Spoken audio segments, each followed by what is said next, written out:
I got into a fight with my wife yesterday. Hence the beach chair in here. I'll show her. I'll go out to the shed. I win that one. She's on the couch with the TV. I get a beach chair.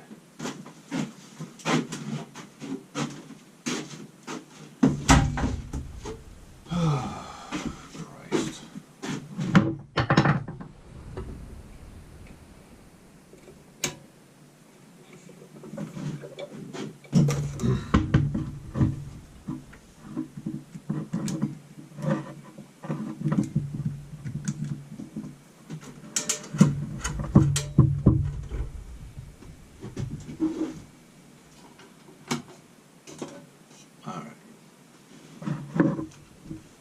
Here we go.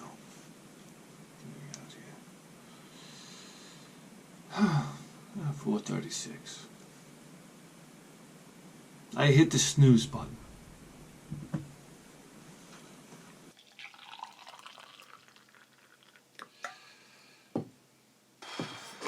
I'm like that on my feet today. I've been working out. I go to the gym. For some reason, when I go to the gym, I get tired. Everybody else gets loaded with energy. I get tired. Oh my God, it takes me like 5 days to recover from a workout. I'm done. I want to take steroids.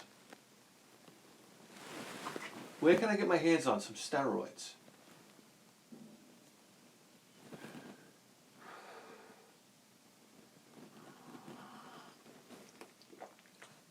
Oh. I never had a problem with steroids. The idea, like, that they regulate them in sports, to me is ridiculous. Ridiculous. That's why I don't watch sports. I hate regulations in sports. That's why you can't watch NASCAR. NASCAR's absolute rubbish. Restrictor plates on the carburetor and what I want to see these cars. It should be like Tron now. Watching the same stupid race doing what, 150 miles an hour? In the 70s they were doing 200 miles an hour? These guys should be going light speed now. Regulations in sports. My God. I want to see baseball players that look like the guys from the cover of Big League Chew. Big gorilla forearms. God almighty, they should be handing these guys steroids as they walk out onto the field. Here, crunch on these. Who the hell wants to watch baseball right now? They wonder why baseball's tanking? You took away Mark McGwire. And the idea that they actually talk to these, Congress had to talk to these guys, I wanted to put my head through the television screen. Congress is going to sit there and talk about baseball. This country is falling apart at the seams and we're going to talk baseball?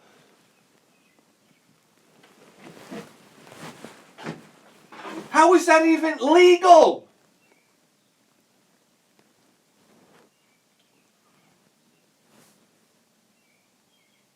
Oh my God. I'm going to have a stroke. I'm going to drop dead right in front of this camera. It's going to be the greatest show ever.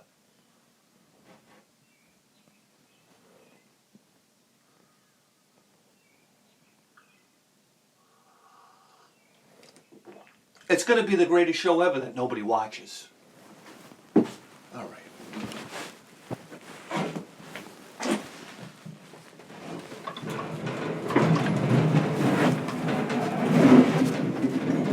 Here we go. I went to the garage sales. I've been going to the garage sales for the last 3 weeks. I've never... Listen, you want to hear me bitch and moan? The garage sales are fucking shot. What do you want me to tell you? That there's some hope out there? God almighty.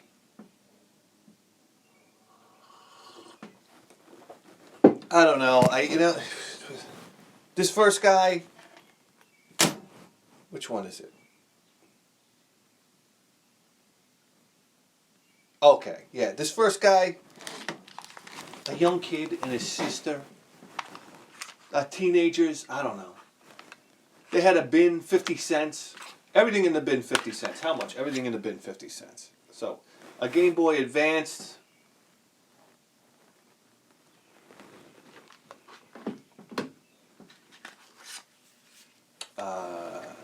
Donkey Kong Land. And a Nintendo DSi. There you go. It works. It works. The problem is when you put the game in, it doesn't click down. How do I even explain that? Why am I explaining how a DS works? I've never had one. I've never played one. I never had a Game Boy Advance. What do I know about it? I like it. I mean, I've had one. I've had ones that I found at garage sales in the past. But growing up, I remember seeing the Game Boy Advanced at Electronics Boutique, and I remember seeing games like Golden Sun, and thinking to myself, "Wow, this was at a time that the N64 was out, so everything was going to 3D graphics, and I remember seeing games on the Game Boy Advance, which was basically a handheld Super Nintendo, wasn't it? But even better.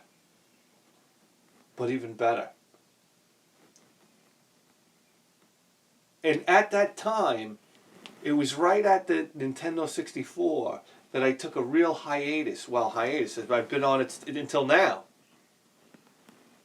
From what I call modern video gaming. And I think the Nintendo 64 was the reason for that hiatus. And the reason, why would anybody stop? Why would I have stopped? If things would have continued in a side-scrolling nature, instead of going into 3D graphics, I think I still would have been there. I remember my girlfriend at the time bought me the N64 for Christmas, which was like a totally unexpected gift. It was a totally unexpected surprise.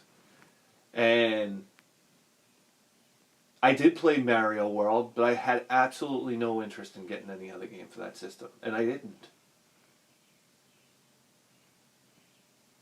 That was the only game I ever had for it.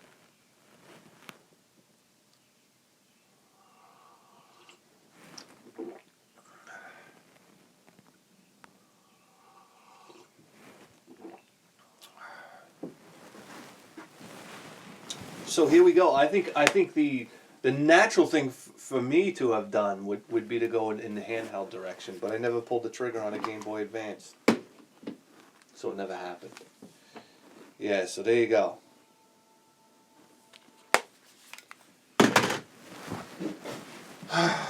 Then another thing that they had on the table was this other DS here.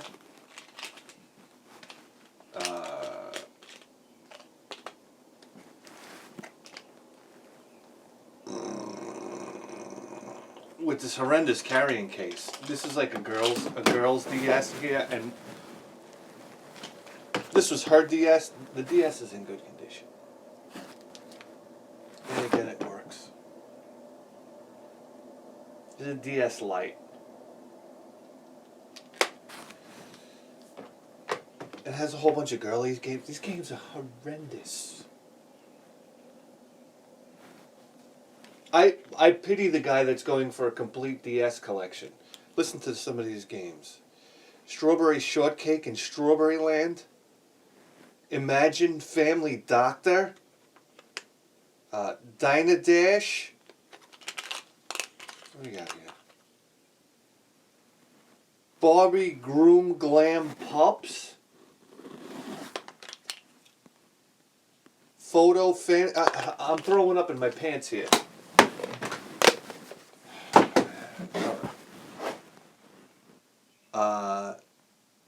So that was, yeah, so we paid $20 for that DS. So $20 and then $1.50, $21.50 for that stuff.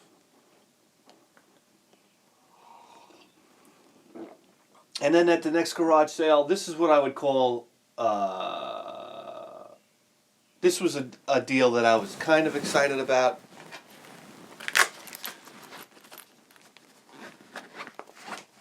It's a Game Boy Advance. What is this? SP for $2.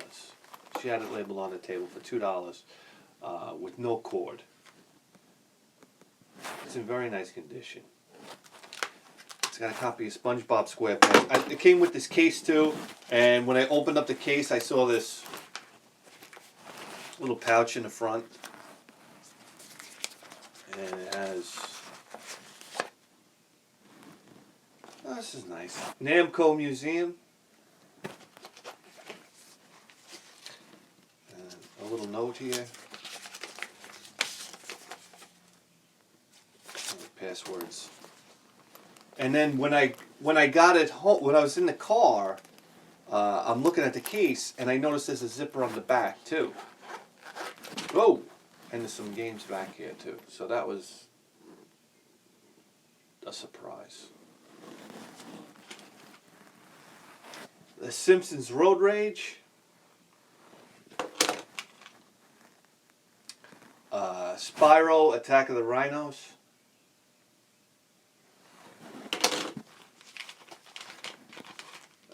Spyro Orange, The Cortex Conspiracy.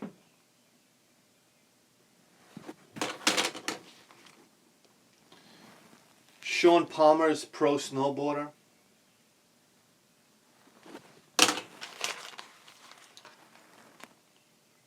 Super Mario Brothers 3. And Tony Hawk's Downhill Jam. There you go. And the other thing that she had there for, I believe this was $10, was a PSP.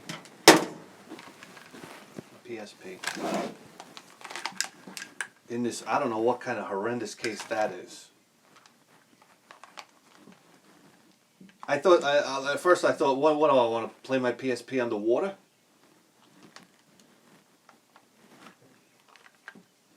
And there's a PSP. I guess the case is good because it protects it, because the PSP is in really nice condition.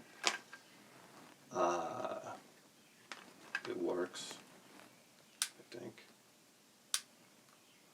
Yeah, the battery's dead.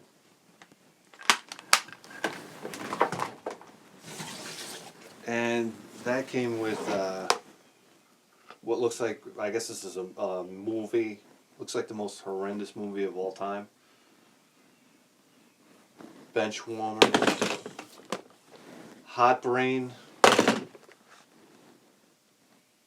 Buzz, Master Quiz. And Shaun White Snowboard. I don't know about you guys. And the power cord. I'm so unexcited by that find that it took everything I had to get out of bed this morning to present it to you.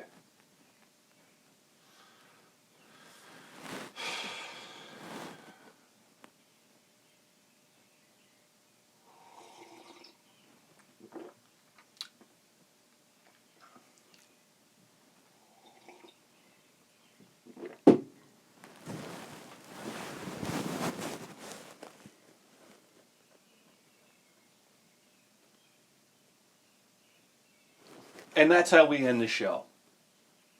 You just tuned into the greatest video game program in the history of human civilization. And you better believe that. With a 4K face!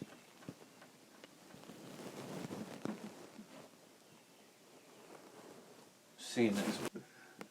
I don't have a problem with Kim Kardashian, the Kardashians. I got news for you. I think we all owe, especially Kim, we owe her a debt of gratitude. She completely changed the aesthetic of the American female's body. Imagine that. What an accomplishment. Not just the American woman, the world. The whole world watches these boobs. Literally, these boobs. God almighty. I go to the gym now. I see girl. You can't get near the squat rack. What, are you kidding me? When I first started going to the gym, okay, number one, you never saw women in the weight room. Period. Weight room, the weight section of the gym. It was all cardio. It was all elliptical machine, treadmill, elliptical machine, treadmill, bicycle. Now you walk into a gym, you can't get near the squat rack. And now and when I used to go to the gym, there was one squat rack if you were lucky. Fortunately, the gym that I went to was considered to be a hardcore gym, so they had a squat rack. Are you kidding me? Lucille Roberts. I never saw Lucille Roberts with a squat rack. Oh my God. That's all women do now. They squat. Yo, I walk into the gym now. I see so many butts hitting the floor. I feel like buying the gym an ashtray.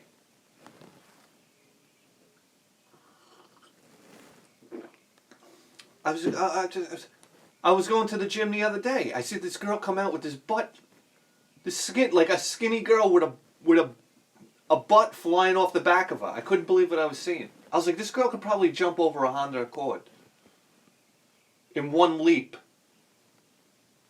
That's what we're gonna have.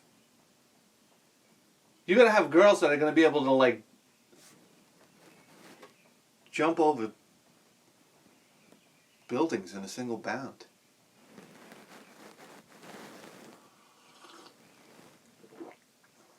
God almighty. So don't be so hard on the Kardashians. I mean, you had that, what's her name? Jenner. What's the name? Oh. Caitlyn. Yeah, that's a monstrosity. All right, you got me there. What are you going to do, though? I'll tell you what I'm going to do.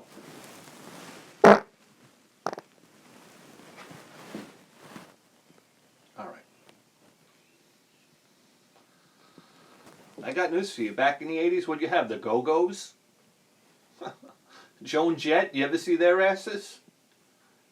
No, nobody has.